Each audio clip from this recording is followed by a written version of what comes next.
amin, jika kamu membaca amin, qalatil malaikatu fis sama, malaikat yang di langit juga membaca amin. Fawafaqat ihdahumal ukhra, samalah aminmu dengan aminnya dia. Ghufira lahu ma taqaddama min dzambi, diampuni ya. Al-Fatihah sendiri sudah sangat ajaib ya, sangat ajaib. Jadi ketika disebut bahwa Al-Fatihah dialog hamba dan Allah, Allah membalas pujian hamba, maka seorang guru saya mengatakan, tahukah engkau solawat Allah pada dirinya? Solawat Allah pada dirinya adalah suratul Fatihah. Wallahu alam bisawab. Itu ilmu-ilmu hikmah kerohanian ya, bukan tifkan kolbu ya. Lisan menerjemahkan isi di dalam, jangan lisan ikut kolbu, kolbu ikut, baru namanya abdun lillah, hamba Allah subhanahu wa ta'ala.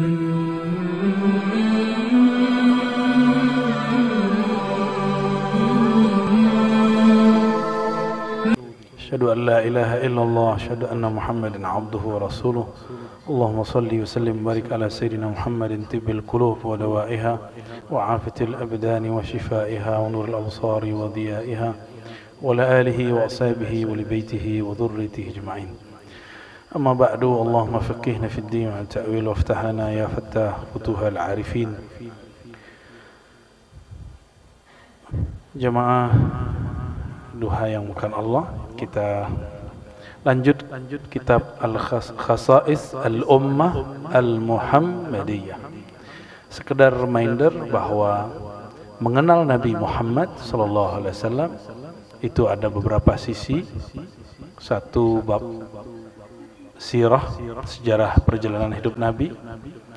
Lalu kedua ada syama'il, mengenal fisik Nabi Muhammad SAW.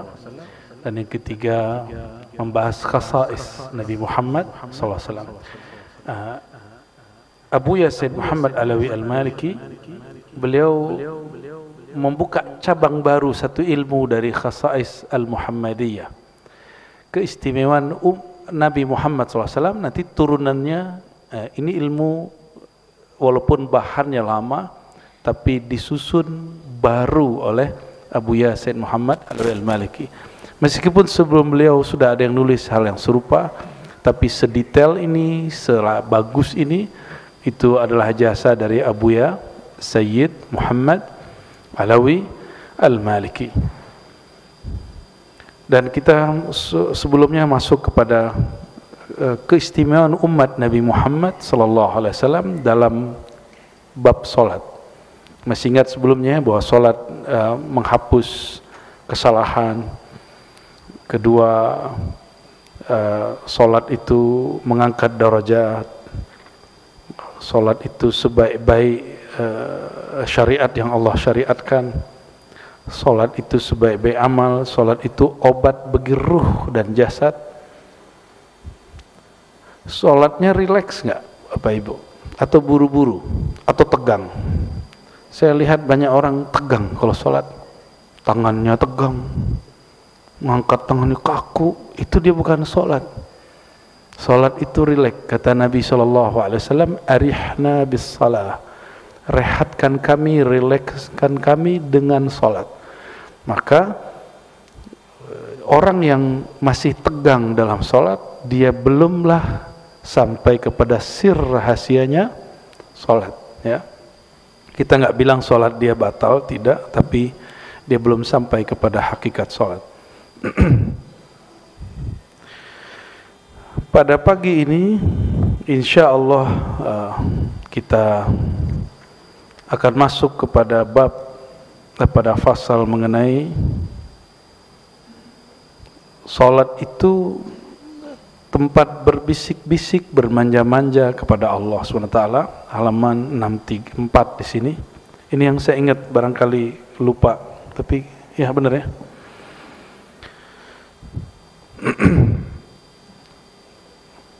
Anna salata fiha munajatu rabbil izzah. Orang mengatakan usul kepada Allah. Tahu usul? Terkoneksi kepada Allah sulit.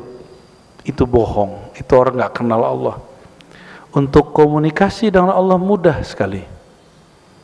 Apa cara komunikasi dengan Allah? Buat salat. Coba perhatikan, ketika kita takbir, yang kita baca apa? Allahu Akbar. Orang Arab kalau nyebut Allahu Akbar berarti kolbunya mengalami suatu kondisi yang sangat luar biasa. Maka dia baca Allahu Akbar. Lalu kita baca wajjahtu wajhiya atau Allahumma ba'id baini atau semua jenis daripada bacaan iftitah ke dalam bahasa psikologi barangkali disebut dengan pra-conditioning sebelum baca Fatihah. Karena Fatihah itulah munajat bisik-bisik manja-manja si hamba dengan Allah Subhanahu wa ta'ala. Jangan main-main dengan Fatihah.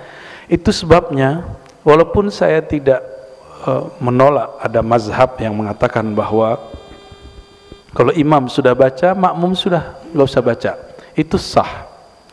Tapi Imam Syafi'i dia punya sir fikih yang sangat dalam. Beliau membacakan hadis Abu Hurairah bahwa antara si hamba dan Allah itu ada dialog. Dialog itu Allah berikan fasilitasnya bernama surat Al-Fatihah. Coba dimulai dari Bismillahirrahmanirrahim. Itu pembuka. Terus apa lagi? Alhamdulillah Rabbil Alamin, memuji. Malik Yaumiddin, memuji. Nah, ada diskusi antara kami dan guru-guru ribat, Buya Asfi, Buya Aldomi, ya. Dan beberapa kawan bertanya mengenai, karena ada bacaan Maliki Yaumiddin. Dalam satu bacaan qiraat yang kita riwayatkan dari guru-guru kita, yang saya terima dari guru saya, Maliki Yaumiddin. Versi kedua, Maliki Yaumiddin.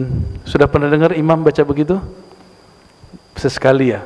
Mungkin kalau Kiai Abdurrahman coba begitu di sini, orang langsung menegur beliau. Kiai ini kayaknya Iqra pun belum selesai, katanya. Padahal yang belum selesai yang negur. Maka orang banyak ingkar itu karena banyak tidak tahu. Ciri-ciri orang banyak jahilnya, dia suka mengingkari, mengkritisi orang yang berbeda faham dan cara dengan dia. Ciri-ciri orang alim, dia menahan diri untuk mengomentari orang sampai betul-betul yakin apa yang dia mau komentari. Jadi orang-orang yang infiali, emosional dalam mengkritik, itu bukan orang hebat. Mungkin retorikanya bagus, tapi kejahilannya juga bagus. Ya, terlalu bagus jahilnya. Nauzubillah min dzalik. Walaupun tadi sudah baca suratul Fatihah, kita ulang lagi. Fatihah kita kirimkan untuk Nabi Muhammad SAW dan pengarang kitab ini dan murid-murid beliau yang merupakan guru daripada kami. Al-Fatihah. Alhamdulillah. Bismillah. Syaratul ladzina. Apa kata beliau? Anna salata fiha munajatu Rabbil Izzah. Boleh dibaca munajatun Rabbil Izzah. Dua-duanya boleh. Salat itu di dalamnya ada munajah. Munajat telah menjadi bahasa kita hari-hari. Apa arti munajat? Memohon. Apa lagi? Mohon itu doa. Munajat, bisik, berbisik-bisik. Berbisik-bisik itu bermanja-manja, bermesra-mesra. Maka munajatun boleh diartikan bisikan mesra cintanya hamba dengan zat yang terkasih, zat yang paling layak dicinta, yaitu zatullah subhanahu wa ta'ala. Munajat itu saya buat analog. Kalau kita punya kekasih, maka malam hari paling senang bermunajat dengannya. bermanja-manja, berbisik-bisik dengannya. Benar nggak? Maka Sufyan Ats-Tsauri setiap kali terbit fajar dia menangis. Apa katanya? Habislah waktuku berdua-duaan dengan Allah Subhanahu wa taala. Habislah waktuku bermanja-manja. Setelah ini orang akan banyak datang, murid banyak datang, banyak kesibukan duniawi. Jadi dulu imam-imam itu nangis kalau terbit fajar. Kalau sekarang seneng ya? Atau malah kesel? Kesel, udah subuh aja nih gitu ya. Munajatu Rabbil Izza, bermanja-manja dengan Allah. Mungkinkah kita bermanja dengan yang tidak dikenal? Orang mesti dia bermanja-manja dengan sesuatu yang dia kenal. Maka syarat salat itu menjadi munajat, ma'rifatul ma'bud, mengenal siapa yang disembah. Karena ma'rifat mengenal Allah itu tiada batasnya, maka jangan berhenti belajar ilmu tentang Allah Subhanahu wa ta'ala. Dan gak ada namanya orang paling mengenal Allah setelah Nabi Muhammad SAW, kecuali pewaris-pewaris mutlak beliau yang Allah rahasiakan ya. Hari ini banyak orang jualan obral ma'rifat, terus ngaku dirinya satu-satunya yang bisa menghantarkan murid kepada Allah. Nggak begitu, itu Arab Badui begitu. Arab Badui datang kepada baginda lalu mengatakan, ya Rabb irhamni wa Muhammada, sayangi aku dan Muhammad saja, jangan yang lain. Sama persis, yang bisa bawa ke Muhammad cuma saya. Orang-orang begitu, na'udzubillah min dzalik, orang-orang yang telah mengerdilkan rahmat Allah Subhanahu wa ta'ala. Betul guru kita pintar, tapi di luar guru kita Allah juga maha luas kasih sayangnya, pasti dibagi-bagi beberapa. Dari Sayyidina Anas radhiyallahu taala anhu, qala an-nabiy sallallahu alaihi wasallam, innal mu'mina, sesungguhnya orang beriman, idza kana fi shalah, jika dia salat, ini orang mukmin, fa innama yunaji rabbah, dia sedang bermanja-manja, berbisik-bisik kepada Allah. Oke. Kalau orang nggak beriman, bisik-bisik itu cepat-cepat gak? Bermanja-manja itu tergesa-gesa gak? Enggak ada orang bermanja-manja itu tergesa-gesa. Fala yabzuqanna baina yadayhi wala an yaminihi, maka adabnya dirilkan. Walaupun Allah tidak menempati ruang depan, kanan, kiri, atas, bawah, namun adabnya tidak boleh meludah ke depan, ya, tidak juga ke kanan, ya. Tapi meludahlah. Kalau dulu boleh meludah di masjid, sekarang boleh nggak? Bisa algojonya Kiai Abdurrahman dan Habib nanti turun tangan, ya. Wahada haitsu kanat as-salah 'ala turab, kata Abu Ya Said Muhammad, ini jika salatnya di atas tanah atau pasir. Wa illa fayakhudhu bi yadihi al-yusra. Nah, kalau kita sekarang berdahak, maka kalau yang lagi batuk atau berdahak, sediain kain.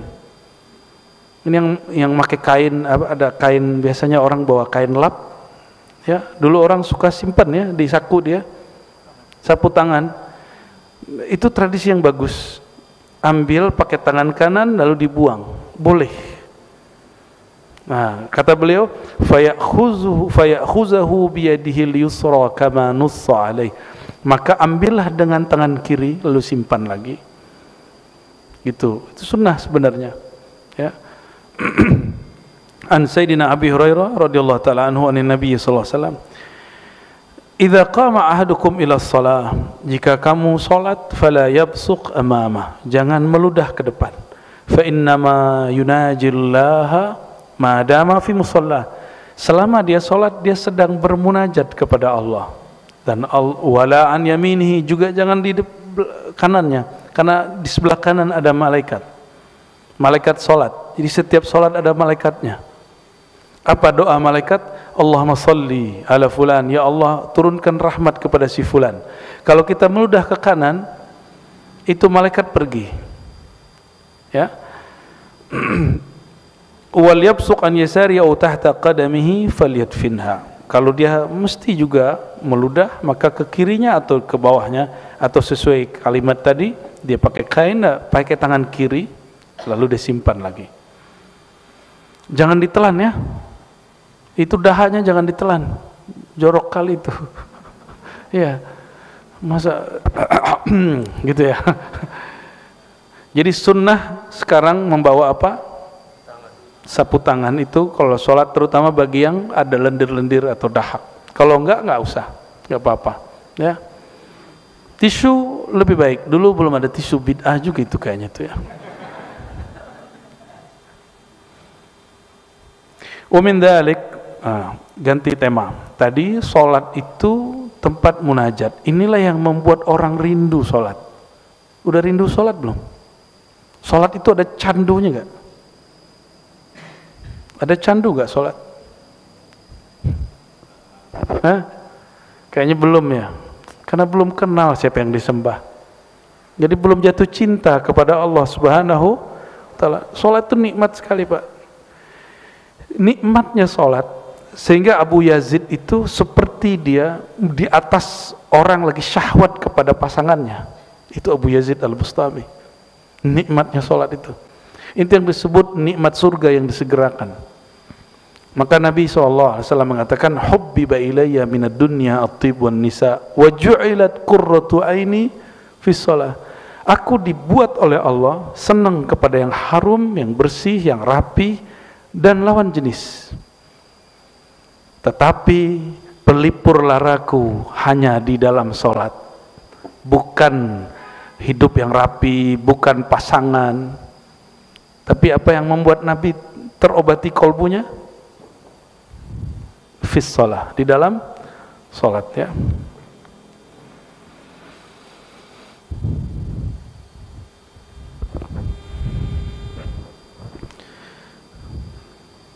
Sir sholat, rahasia sholat yang lain. Nah, yang berikut, ini nggak tahu nomor berapa lah ini ya. Ada yang nyatat nggak nomornya berapa sebelumnya? Bukan halaman. Kelebihan sholat 1, 2, 3 ini nggak tahu nomor berapa. Beliau nggak ngasih nomor. Ya, anna salata fiha tawajjuh wal iqbal ala Allah. Salat itu ada dua aktivitas besar selain munajat di situ, yaitu tawajjuh. Apa arti tawajjuh? Tawajjuh itu menghadapkan kolbu kepada yang mengendalikan kolbu.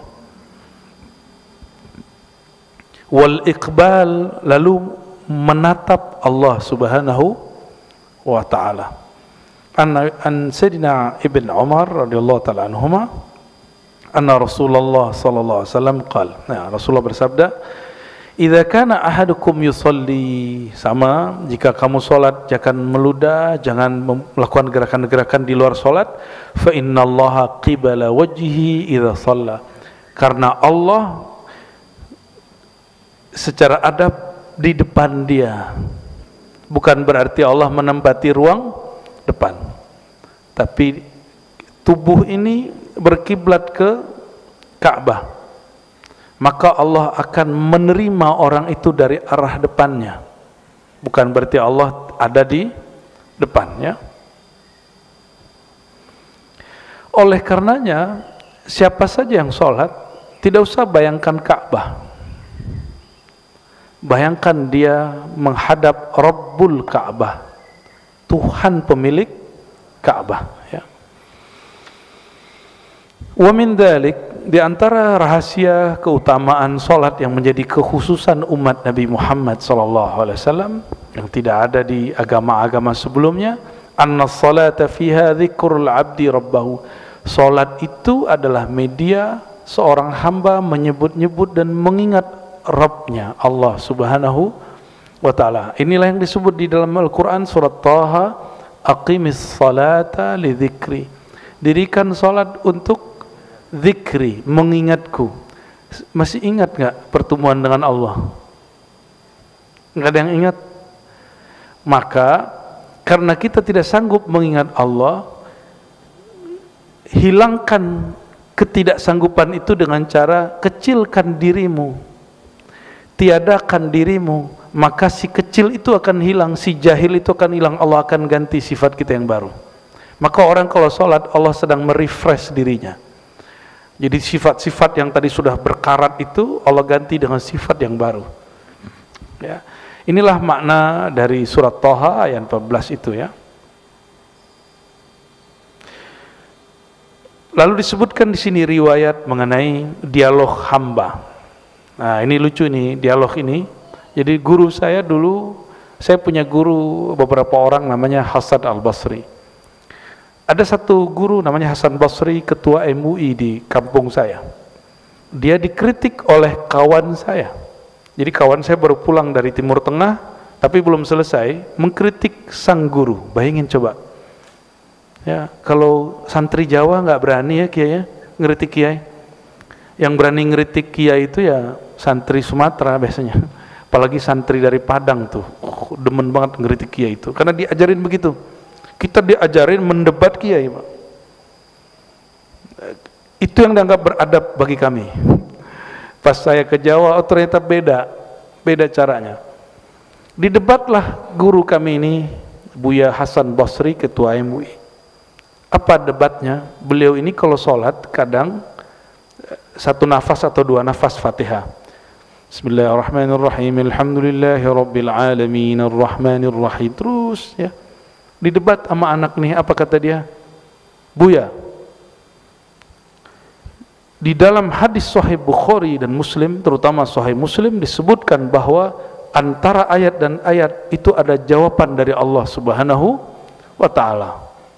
Oke, terus maksud kamu apa?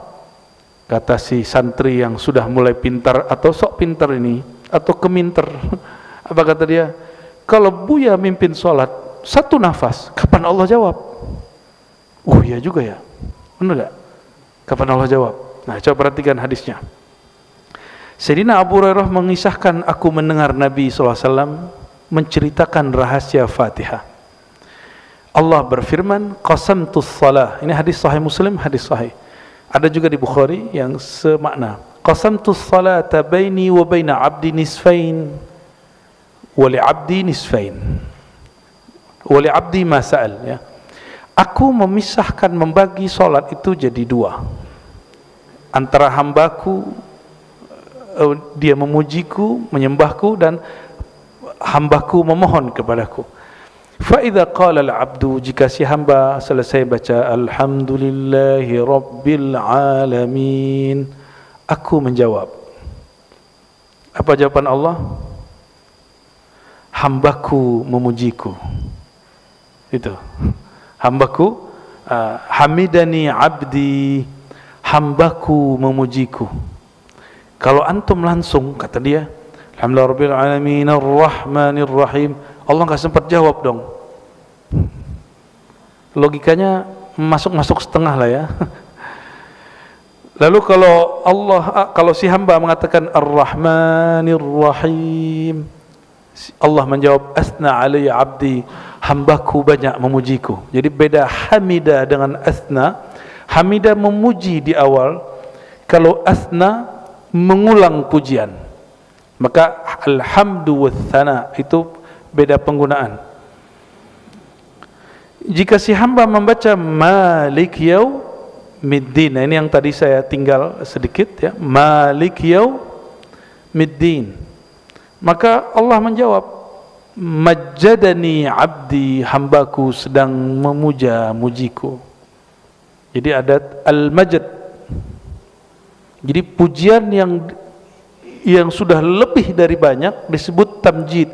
Innaka hamidun majid. Hamid terpuji, majid sangat-sangat terpuji. Fawwada ilayya abdi, lalu hambaku menyerahkan urusannya kepadaku. Lalu ketika dia baca iyyaka na'budu wa iyyaka nasta'in, maka Allah mengatakan hadza baini wa baina abdi, inilah hubunganku dengannya. Dia menyembahku iyyaka na'budu, maka aku beri dia iyyaka nasta'in, kepada engkau kami memohon pertolongan. Wa li abdi masal, apapun yang dia minta aku kasih. Kalau satu napas Allah nggak sempat jawab, bro. Itu guru saya sempat kemudian terpengaruh. Maka beliau sudah pensiun jadi ketua MUI dan sudah nggak mau debat. Dan orang dari dulu nggak mau debat. Ya. Begitu juga ayat ihdinas siratal mustaqim siratal ladzina an'amta 'alaihim ghairil maghdubi 'alaihim waladdallin, sama, kalimat jawabannya sama. Apa jawaban kami? Mungkin ini pernah saya bahas di waktu yang lain, mungkin ada yang lupa, sekedar mengingatkan. Dalam aqidah Ahlussunnah, kalamullah bila harfin wala sautin. Allah jika berkalam, kalamnya tidak berhuruf, tidak bersuara. Karena huruf dan suara itu ciptaan. Coba baca, ba. Ba itu pertemuan dua bibir. Bibir ini makhluk bukan? Suara, nafas, lalu titik-titik tempat keluar huruf, itu makhluk bukan? Maka bunyi yang keluar dari mulut, namanya ba, alif, semua itu adalah makhluk. Tapi kalam Allah tidak makhluk. Maka Al-Quran bermakna kalam tidak makhluk, tapi mushaf makhluk. Suara kita baca Quran makhluk. Imam Bukhari hampir dibunuh karena menjelaskan ini waktu di Daisapur. Disalahfahami oleh seniornya, namanya Muhammad Az-Zuhli. Ya, karena bab ini kata Imam Bukhari, bacaan Quranmu makhluk, Qurannya tidak makhluk. Langsung dituduh sesat. Untung kita nggak hidup di zaman itu. Ya, mungkin saya dituduh sesat juga. Kita nggak ngomong gitu aja dituduh sesat sama orang ya. Walhasil saya sampaikan, jadi Buya, Allah itu berkalam seperti yang Buya ajarkan dulu waktu di sekolah, tanpa huruf dan tempat suara. Maka jika Allah menjawab Bismillahirrahmanirrahim Alhamdulillahirabbil alamin, lanjut misalnya satu nafas, itu nggak perlu jeda, karena Allah menjawab tidak perlu jeda. Dan itu sekali saya lihat beliau senyumnya puas sekali. Terakhir saya berkunjungi beliau dan setelah itu beliau wafat. Ya. Tapi saya puas. Semoga itu tanda beliau ridho, ya, ridho kepada muridnya yang kurang adab ini. Ya. Mengenai Maliki Yaumiddin, nah ini ada tafsir Ma'thur, ini dia tafsir yang diriwayatkan bahwa Maliki Yaumiddin, Allah berkalam, hambaku memuja-mujiku dan dia telah menyerahkan urusannya kepadaku. Jadi kita kalau mengatakan Maliki Yaumiddin, dialah sang pemilik, sang raja hari kiamat.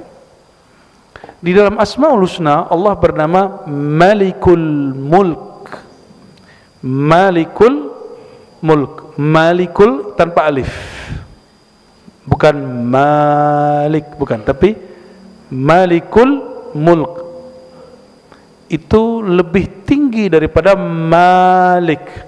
Maka jika ada orang imam baca Maliki Yaumiddin, itu salatnya sah, Fatihahnya sah. Dia tidak mengurangi satu huruf. Qul a'udzu birabbin nas, malikin nas, atau malikin nas. Mana yang benar? Malikin nas. Raja yang benar-benar raja di raja, penguasa, pemilik manusia. Itu mana Malik tanpa alif.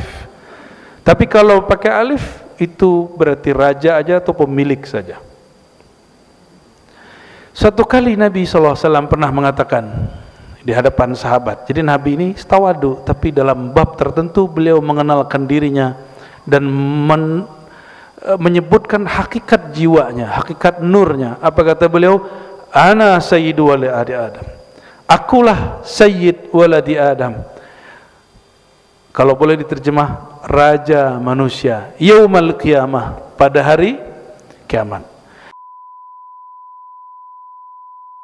Maka ulama-ulama ahli isyari mengatakan Maliki Yaumiddin itu Allah. Kalau Maliki Yaumiddin itu nur Allah, nur kekuasaan Allah yang Allah berikan kepada Nabi Muhammad sallallahu alaihi wasallam. Wallahu alam, itu penjelasan isyarat ya. Waja'a fi riwayatin ukhra ziyadatun fi awwalihi fa idza qala al-'abdu bismillahirrahmanirrahim. Ada satu riwayat dia tidak sahih tapi riwayat Daruqutni dan Baihaqi. Jadi mulai dari bismillah. Jika si hamba baca bismillah, maka Allah mengatakan, dzakarani abdi, hambaku menyebut-nyebut namaku, mengingat aku. Senang diingat sama orang? Ya, senang diingat? Itu namanya sifat jalal Allah yang Allah sertakan pada diri kita.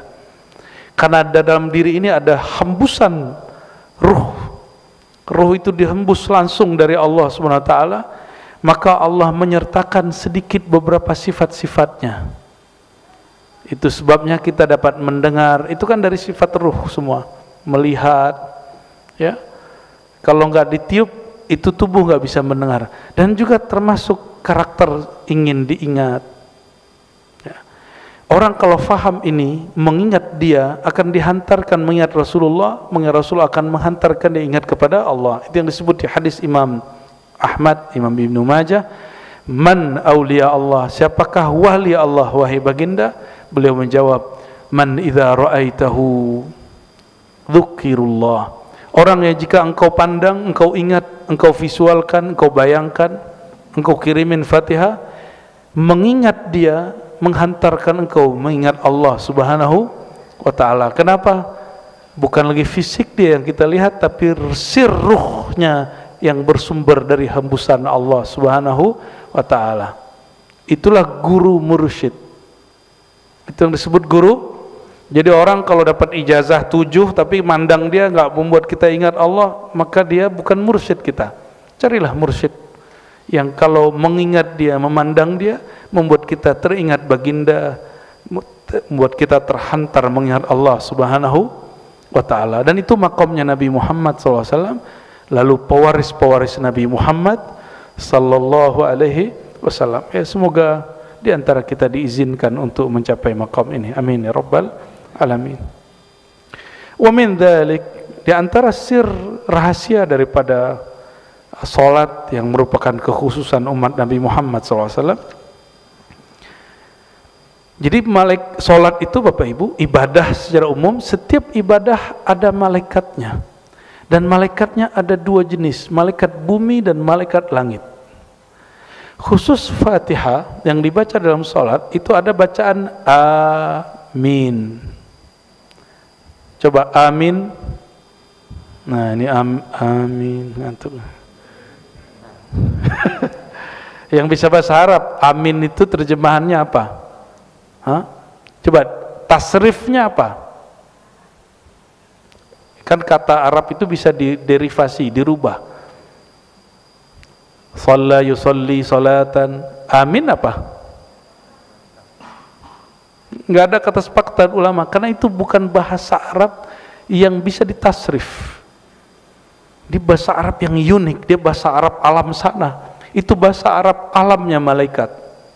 Maka ketika orang baca waladhdallin, jangan terlalu panjang doanya ya. Waladhdallin, ya, dan jangan kemudian didengung terlalu panjang. Dal itu keliru itu, ya, nggak boleh. Itu bila gunnah, tanpa ada dengung. Waladhdallin langsung disambut, karena bi gunnah itu sudah jelas masuk ke huruf waw dan huruf-huruf tertentu yang lain. Jika ada orang membaca itu, maka malaikat dengan bahasa Arab langit, nah ini bahasa biar agak ngeri-ngeri sedap, membaca amin. Banyaklah orang bertanya, sebenarnya cara baca amin itu gimana? Amin atau amin, yang benar yang mana? Kayak tahu yang benar aja sih.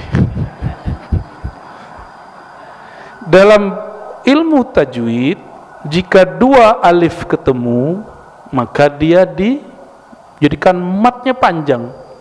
Itu asalnya amin kalau versi ahli tasrif. Ya.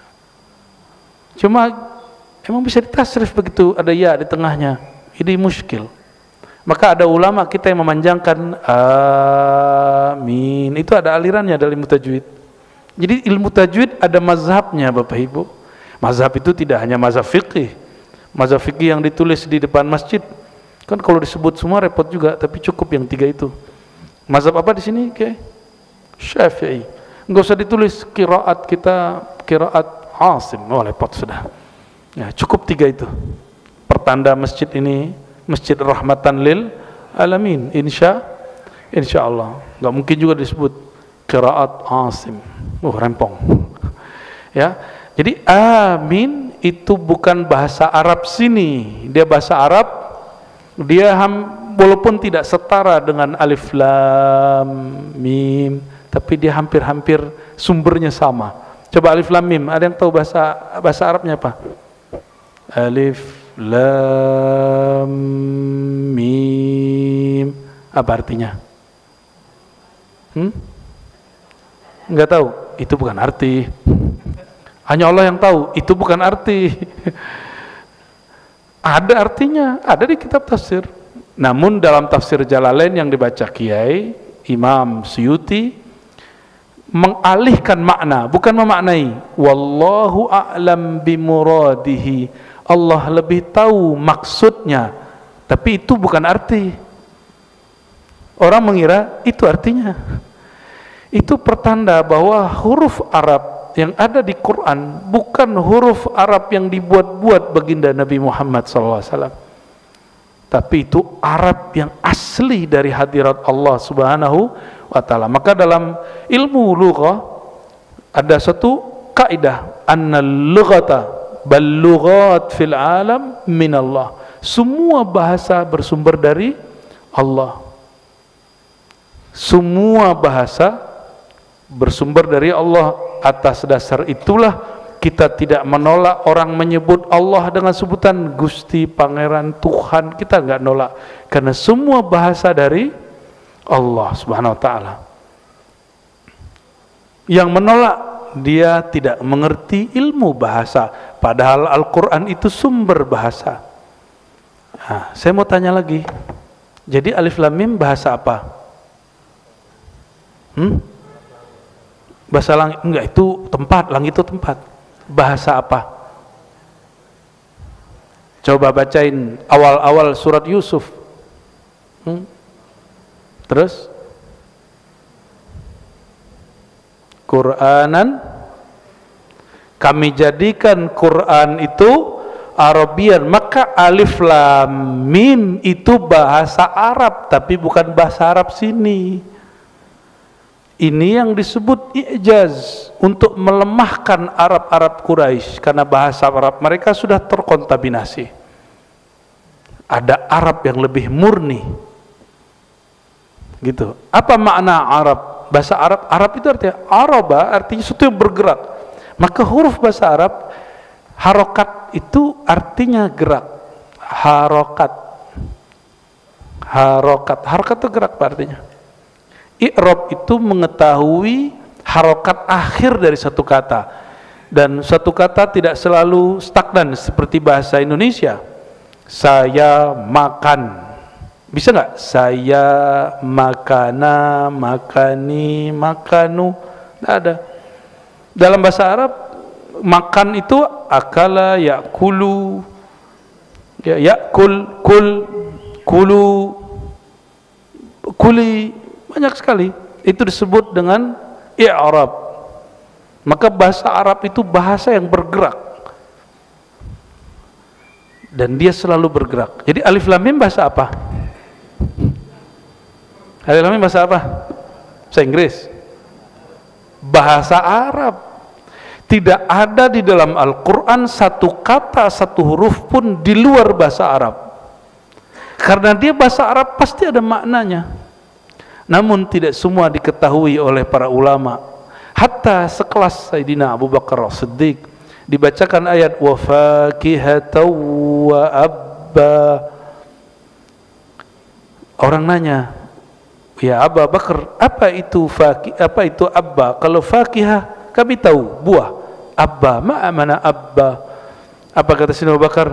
Seandainya saya taruh kepala saya di bawah kolong angin manapun, ini kepala nggak berani menerjemahkan, menafsirkan ayat sesuka hati. selevel Abu Bakar, Sayyidina Abu Bakar As-Siddiq tidak berani memaknai ayat sesuka hati. Ini muncul ada orang baru belajar terjemah Quran lalu mengatakan Muhammad pernah sesat. Dia nggak kenal kata dal dalam bahasa Arab itu beda dengan kafar. Ya, wa wajadaka dhallan fahada, dan dia mendapati engkau dalam keadaan dal. Dal nggak mesti sesat, bisa keliru, bisa tidak tahu, lalu ia menunjukimu. Tapi sama kawan saya yang baru hijrah jadi ustadz, apa kata dia? Rasulullah pernah sesat. Orang kalau baca Quran nggak belajar akidah, maka dia akan sesat menerjemahkan Al-Quran. Oleh karena itu akidah minal Quran, akidah itu bagian dari Al-Quran. Kalau kita pakai Quran, ada nggak sholat 5 waktu? Sholat cuma 3 waktu. Aminah Wadud, tahu Aminah Wadud yang mimpin sholat Jumat perempuan? Itu kita tanya, kenapa sih ente mimpin sholat Jumat? Apa jawaban dia? Di Quran nggak ada larangan perempuan jadi imam sholat Jumat. Iya juga sih ya, tapi blow on.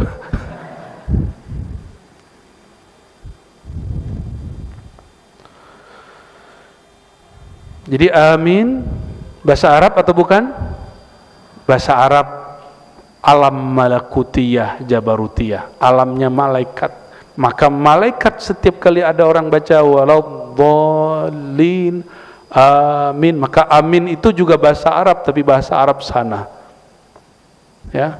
Dan amin juga dipakai oleh orang Suryaniyah, orang berbahasa Suryaniyah dan Ibraniyah. Amin, amin gitu ya. Amin sebenarnya nggak ada men, min. Dalam bahasa yang tepatnya dibaca begitu.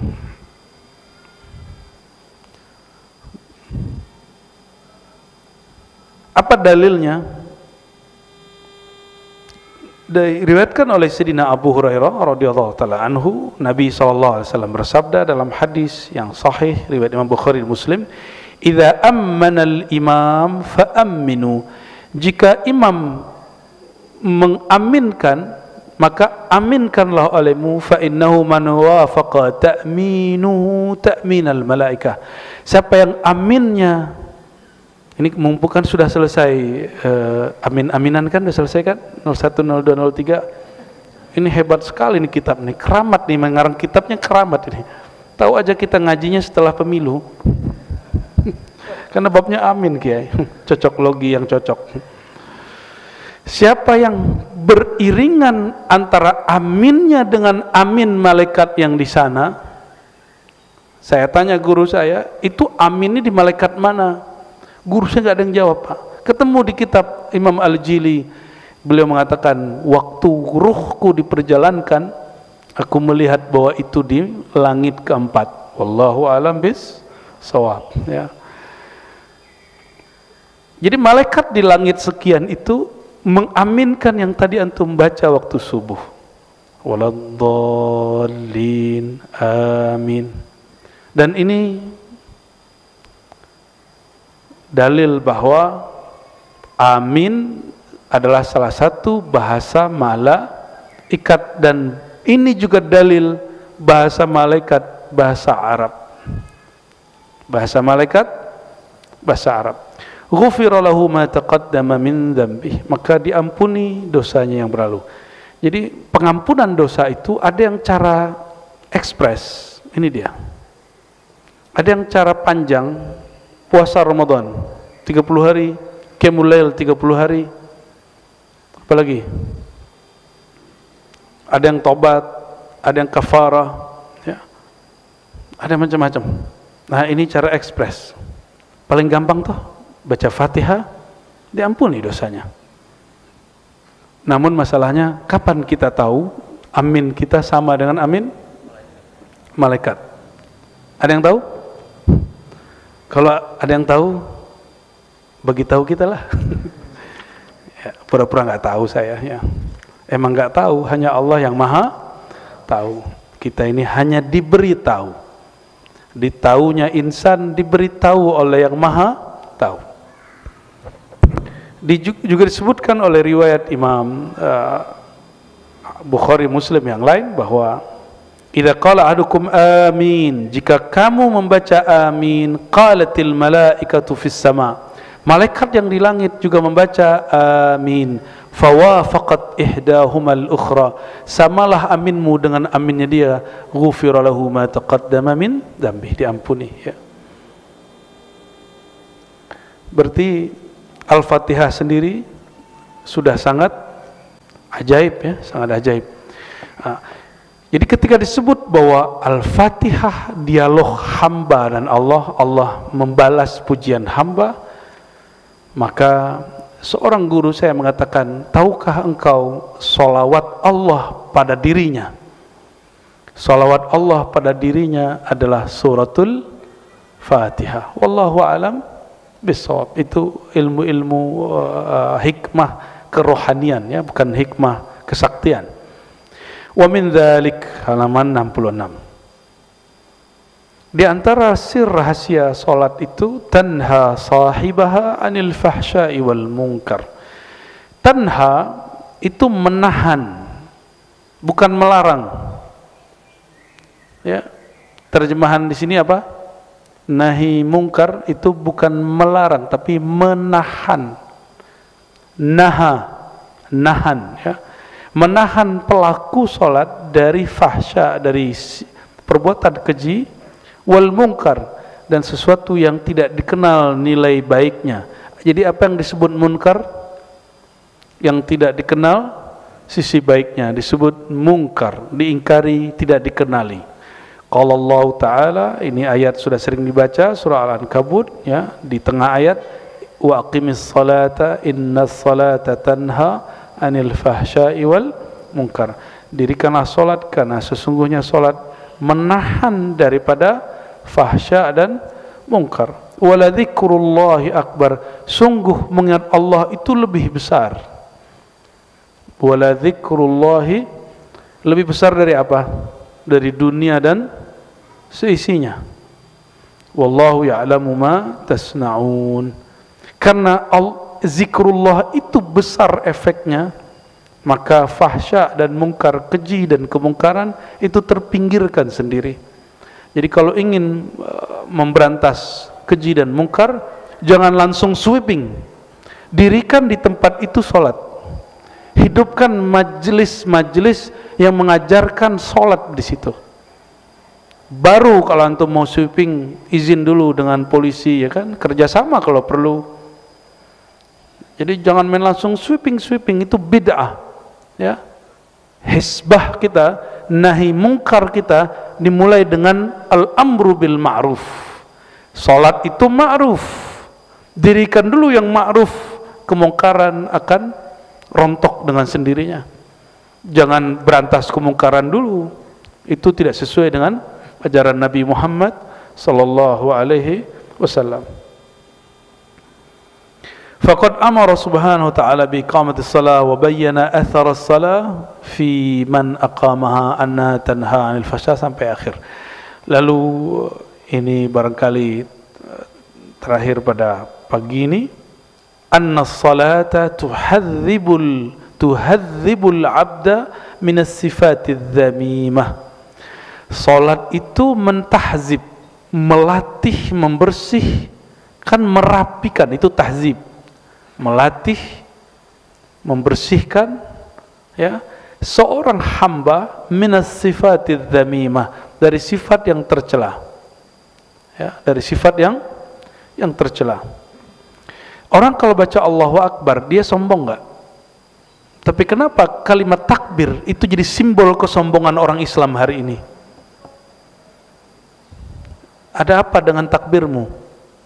Wajar takbirmu tidak dimenangkan Allah, karena Allah yang engkau sebut dalam takbirmu tidak engkau besarkan di kolbumu. Ini PR kita. Karena di dalam hadis yang hasan disebutkan bahwa di akhir zaman ini sudah dekat masanya. Daerah Rum itu ditaklukkan bukan dengan perang, tapi hanya dengan takbir. Takbir seperti apa itu? Ini yang disebut Nabi Muhammad SAW ya, inna a'daika ma baina janbaik, musuh terbesarmu adalah emosimu, egomu, kecilkan dulu ego kita, baru kita bisa ngalahin ego orang. Saya suka takbir kalau lagi ngaji, tapi bukan takbir kesombongan, karena yang kita besarkan Allah. Lalu kenapa kita merasa sok besar, sok bener, dakwahnya sok bener, manhajnya sok bener? Enggak, kita enggak begitu. Dan kita sedih sekali orang membentak dengan takbir, yang dibentak ustadznya karena beda pilihan dengannya. Pernah ngalamin atau pernah bentak ustadz? Antum durhaka itu ya. Guru itu paling kenal Allah, dia tahu kapan takbir itu jadi senjata. Masih ingat 2016, 2019, 2000 berapa dulu? 14 ya, 2014, 2019. Saya Pak di Pondok Labu, saya diteriakin orang dari luar, dia nggak ngaji di dalam. Saya bilang, politik demokrasi tidak pernah ada di Quran, tidak pernah ada di sunnah Nabi. Maka beda pilihan bukan beda iman. Takbir dia keluar, kita panggil, ente masuk sini, takbir depan aneh. Nggak ada yang berani satupun. Takbirnya berani di luar masjid. Itu syaitan bertakbir ya. Cuma karena saya tidak mau pro dengan 00 itu. Kenapa? Untuk apa saya mengobarkan takbir itu hanya untuk 5 tahun orang berkuasa? Takbir saya abadi, karena takbir menyebut nama Allah Subhanahu wa ta'ala maha abadi. Saya mau tanya ya, di Quran ada jihad, di sunnah ada jihad. Apakah ayat jihad untuk pemilihan pemilu? Lalu kenapa ayat-ayat jihad muncul waktu orang demo? Kenapa muncul? Dia sedang memperkosa ayat-ayat Allah SWT. Tolong jangan orang yang sudah kenal khasais ummah al-Muhammadiyah, jangan mau dipolitisasi dengan simbol agama. Agama kita suci. Agama mencakup politik. Agama tidak butuh politik, politik butuh agama. Jadi kalau ada orang ngomong Islam tidak boleh lepas dari politik, bahasanya keliru. Politik tidak boleh lepas dari Islam. Islam mencakup semua, betul, tapi bukan berarti Islam harus berpolitik dengan politik ente, harus milih nolnya ente itu ya. Nauzubillah min dzalik. Politisasi agama sudah memecah kolbu kita. Maka Allah katakan wala dzikrullahi akbar, yang besar itu cukup Allah. Kecilkan nolmu ya, udah nol masih merasa besar lagi. Maka Bapak Ibu, saudara yang mukana Allah, sengaja selalu saya sisipkan ini untuk edukasi. Mungkin tahun berapa lagi nih? Emang masih ada? Insya Allah Indonesia masih ada lah. 2000 berapa? 2029. Tapi setelahnya kita nggak tahu ya. Karena krisis di mana-mana. Masih ingat pandemi? Ini udah lupa semua, amnesia, cepat sekali lupanya. Pandemi seakan-akan nggak ada lagi aktivitas, masjid kosong. Nggak pernah dalam sejarah Indonesia masjid kosong, Pak. Masjid ini pernah kosong ya, Kiai? Ya, Kiai kena juga deh. Ya. Tengkarlah antara karena dekat kantor polisi ya. Langsung dibubarin ya.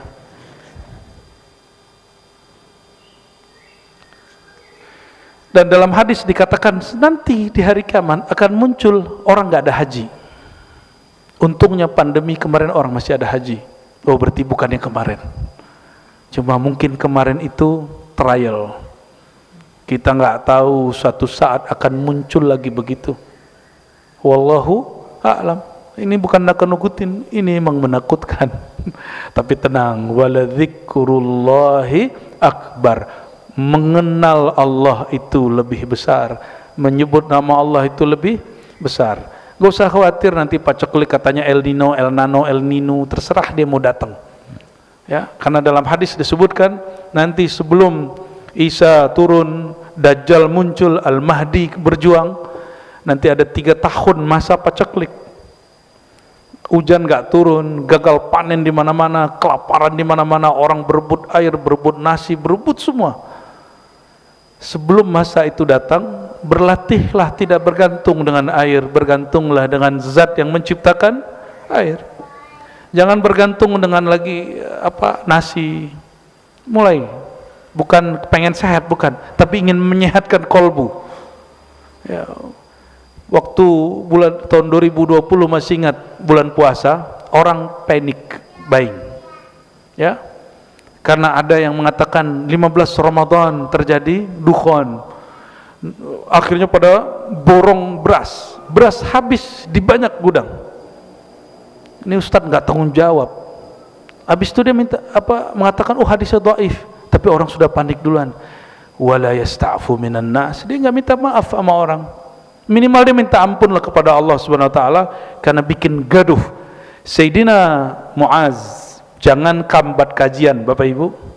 Mimpin sholat itu kurang satu orang, terganggu satu orang karena sholat dia kepanjangan. Nabi langsung kasih gelar, afattanu anta ya Muaz, kamu pengacau umat hai Muaz. Menggigil Muaz digituin. Makanya Muaz dididik oleh Rasulullah SAW, akhirnya paling mengerti halal haram. Dididik begitu sama Rasulullah SAW. Satu jamaah berkurang, Pak. Satu jamaah terganggu dengan imamnya dia. Bayangkan ceramah-ceramah kita hari ini mengganggu banyak orang. Nauzubillah min dzalik. Kasihlah ceramah yang rahmah, ya. Enggak, Islam itu tegas. Tegasnya Rasulullah itu dengan rahmah. Dalam lembutnya dia tegas, dalam tegasnya dia sayang. Nabi itu tegas bukan untuk kebencian. Nabi itu lembut bukan karena kelemahan, tidak. Karena yang dapat mengalahkan kekasaran, kezoliman itu cuma kelembutan. Coba antum lihat, mohon maaf, pemimpin mana yang senang dihujat, pasti dihancurin orang menghujat dia. Tapi wallahi saya menyaksikan di hampir semua negara dan dalam sejarah Islam, pemimpin-pemimpin yang zalim takluk kepada ulama yang kolbunya lembut. Takluk.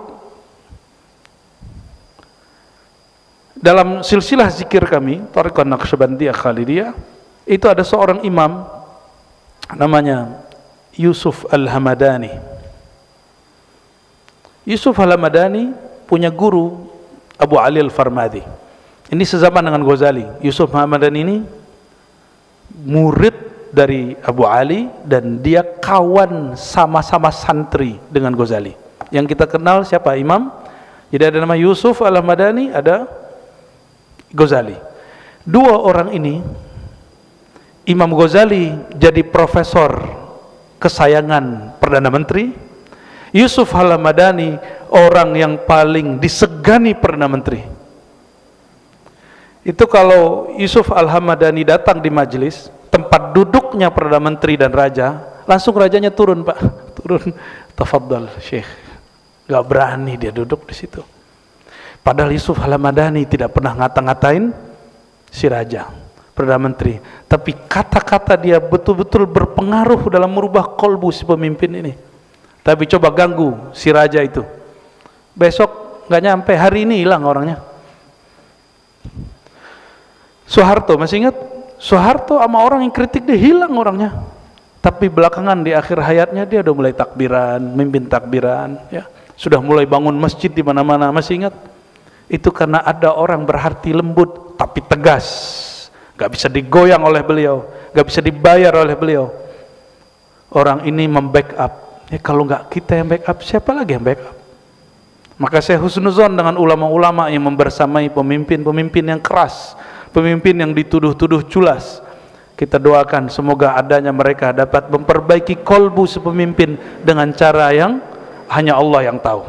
Amin ya rabbal alamin. Begitu Pak kalau kita belajar al-khasais al-Muhammadiyah, kekhususan umat Nabi Muhammad sallallahu alaihi wasallam. Semoga bermanfaat. Barangkali itu, Kiai, ada tanya jawab?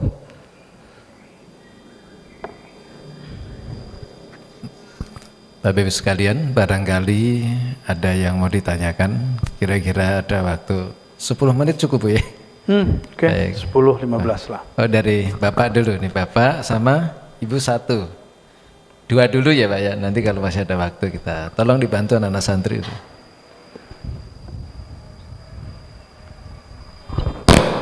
Assalamualaikum warahmatullahi wabarakatuh. Assalamualaikum. Buya, tadi kan ketika sholat Buya mengatakan kita sedang munajah, istilahnya apa tadi,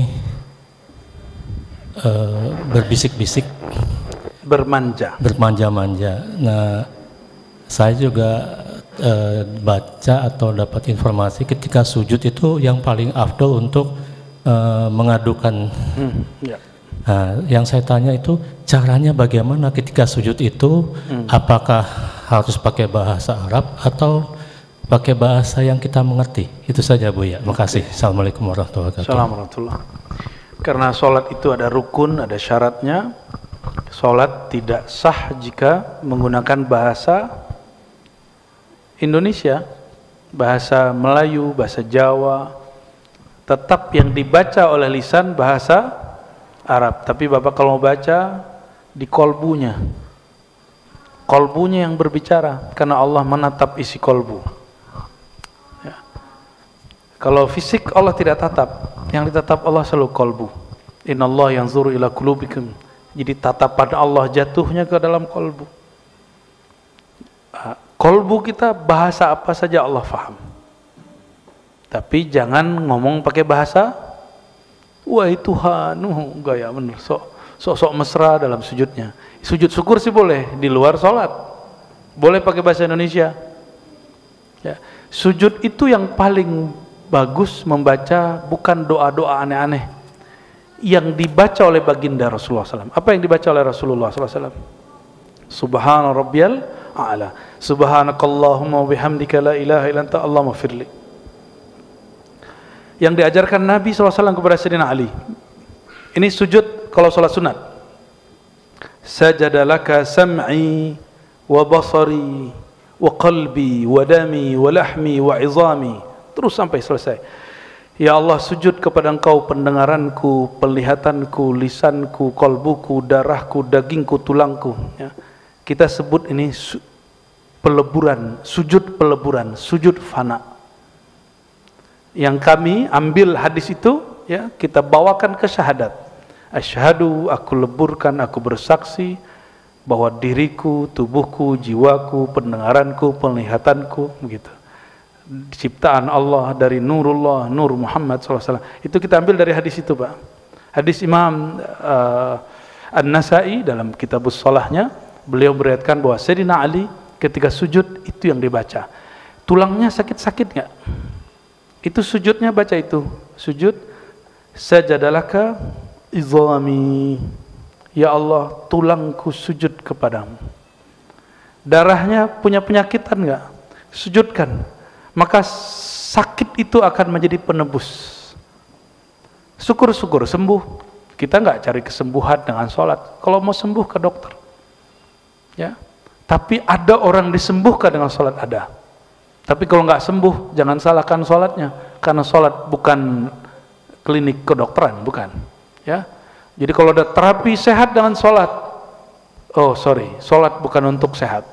Tapi rahasia sholat biasanya orang dapat sehat. Mohon maaf Bapak Ibu, mohon maaf mungkin ada yang sudah duduk di atas kursi. Tapi kalau orang rajin dia tahajud dari mudanya, dia nggak akan kemudian sulit dari atas ke bawah. Dia pasti bisa. Walaupun dia kalau jalan sudah ringkih. Nah, ini yang saya rasakan selama bulan puasa, jadi badan saya agak sakit-sakitan sebelum Ramadan. Tapi dengan tarawih, kan 20 rakaat semalam naik turun. Ternyata tulang kita jadi kuat, persendian kita jadi kuat. Jadi tubuh ini Allah ciptakan untuk bergerak, bukan diam.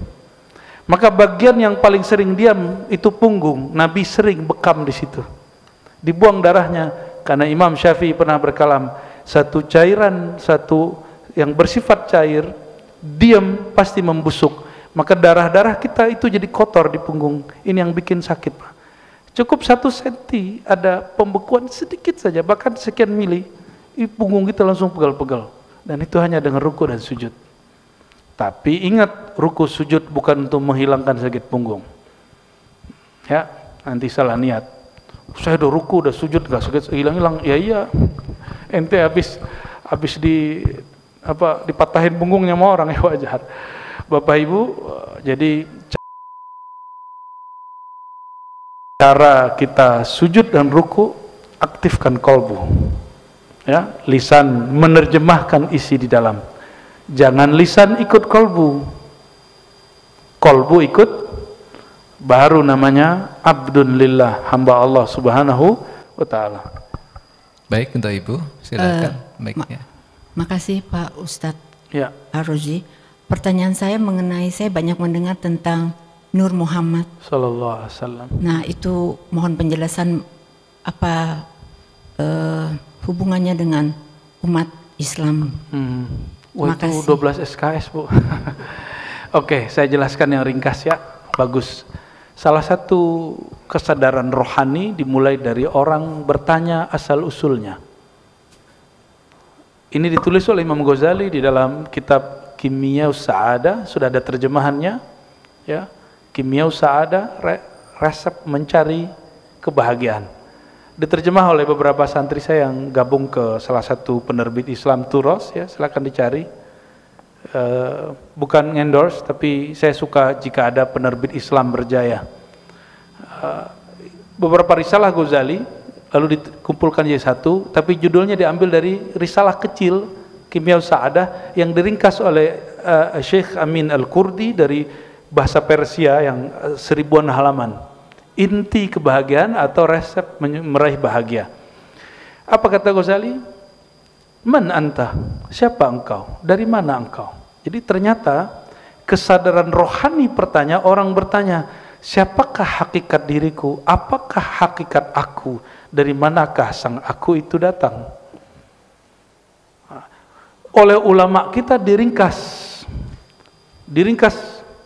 segala sesuatu di alam semesta berasal dari nurullah. Nurullah itu menetes, jadilah nur Nabi Muhammad sallallahu alaihi wasallam. Dari nur Nabi Muhammad sallallahu alaihi wasallam jadilah alam semesta. Dalam ilmu filsafat disebut ontologi. Maka ontologi bukan ilmu munkarat, dia salah satu ilmu yang dibenarkan dalam Islam. Ontos itu wujud, logos ilmu, ilmul wujud. Makanya orang sering bahas tentang wujud, nur, dan salah satu ma'rifat Ahlus Sunnah adalah mengenal wujud diri. Ya, ada yang bertele-tele, ada yang enggak. Cara gampangnya gitu, Bu. Apapun di alam semesta bersumber dari nur Allah. Nur Allah itu bernama Nur Muhammad sallallahu alaihi wasallam. Kalau mau panjangnya, kajian kitab Sirrul Asrar. Ada lagi Imam Ghazali punya kitab judulnya Sulwatul Arifin, 2 jilid. Judulnya apa?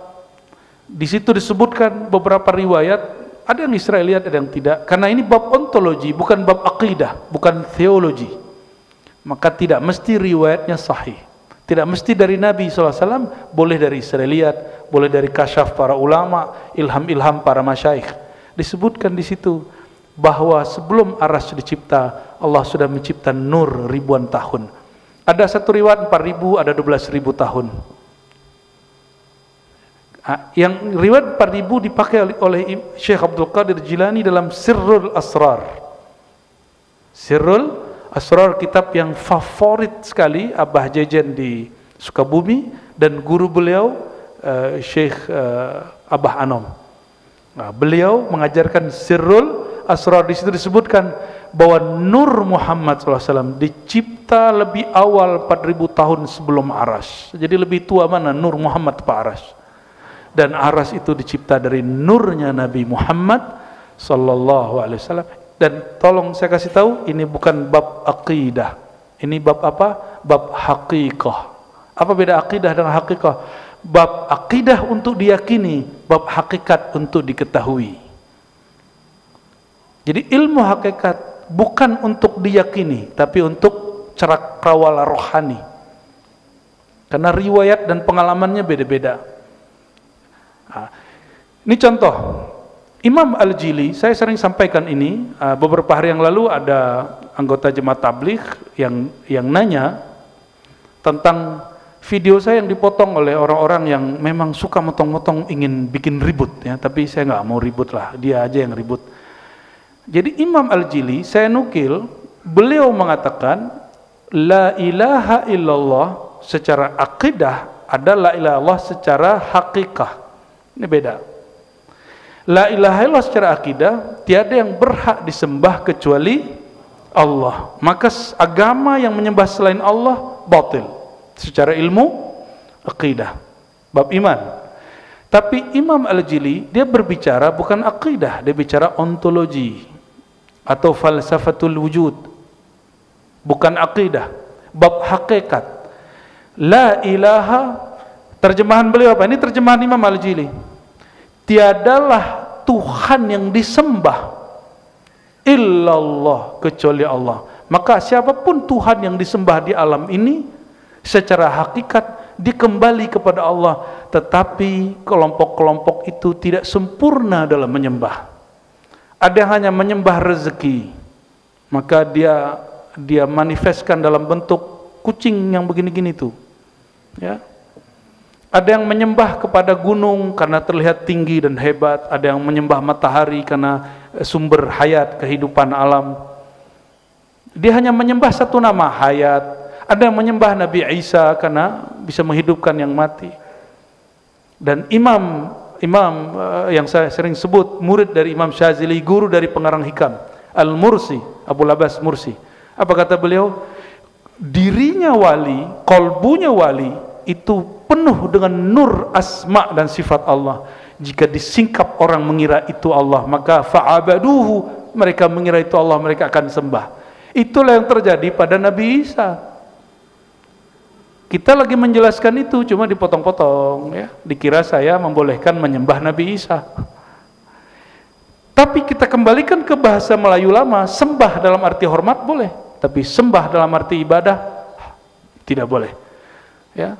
Persembahan, tuh kenapa boleh? Tari persembahan ada Pak, di kampung saya kalau ada tamu datang ada nih tari persembahan, persembahan hormat. Oke, coba perhatikan, Quran, ini Quran. Sujud boleh nggak kepada selain Allah? Serius? Syirik? Syirik? Bener? Bener nih? Serius? Wallahi. Nabi Adam dipanggil oleh Allah, lalu disidang semua malaikat. Apa kata Allah? Wa idz qulna lil malaikati isjudu li Adama. Kami berkata kepada semua malaikat, sujudlah kepada hambaku Adam. Ayo, gimana? Emang nggak boleh? Quran loh Pak, ayatnya lebih dari satu ayat. Ada di Al-Baqarah, ada di Araf, ada di banyak surat. Jadi tidak semua sujud persembahan itu menyembah ibadah, ada sembah hormat. Maka antum sudah clear, saya tidak pernah meyakini boleh menyembah Nabi Isa dalam pengertian menyembah ibadah. Saya juga tidak meyakini bahwa semua agama sama. Enggak, siapa bilang semua sama? Itu orang emosional, orang emosi, akalnya hilang 2/3, bukan lagi setengah. Maka dia ingin mencari kesalahan orang, yang penting diambil kuat-kuatnya. Tapi insya Allah kita tenang-tenang aja ya. Kita mah tenang-tenang aja ya. Jadi itu penjelasan bab hakikat ya.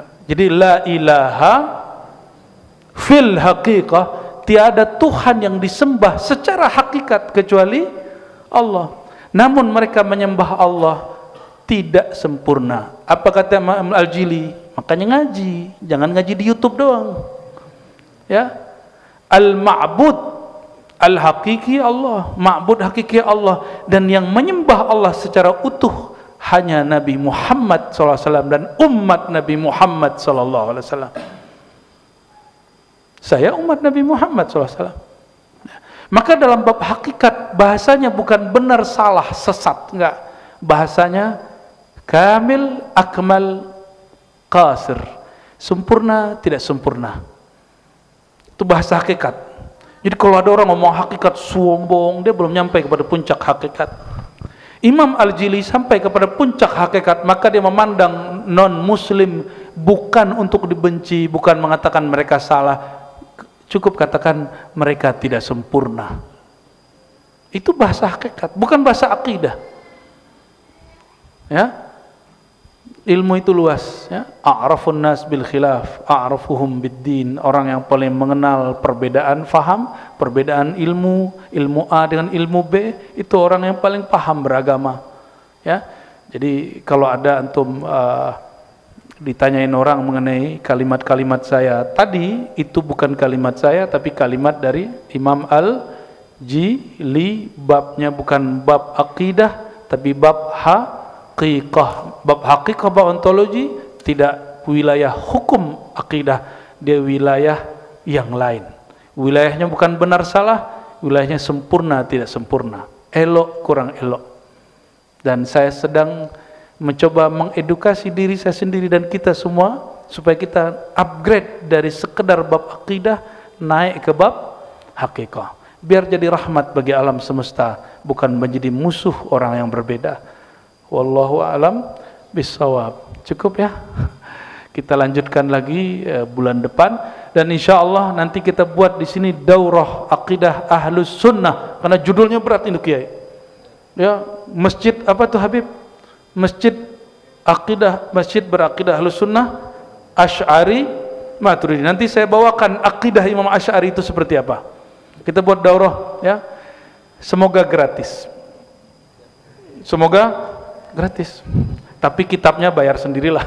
Nanti insya Allah kita akan buat daurah kajian akidah Hadratus Syekh Hasyim Asy'ari. Supaya antum faham apa yang terjadi hari ini sudah dipetakan beliau dahulu. Salafi, Syiah, Ahmadiyah, ya, kelompok-kelompok aneh-aneh itu sudah disebut. Dan beliau menceritakan juga tentang kenapa pesantren beliau dan yang bermanhaj dengan beliau disebut Salafiyah, sedangkan ada nama Salafi yang lain. Nah, itu dia sebutkan di situ. Insya Allah silakan nanti ditunggu saja infonya. Itu hadiah dari kami karena sudah menulis tulisan apa?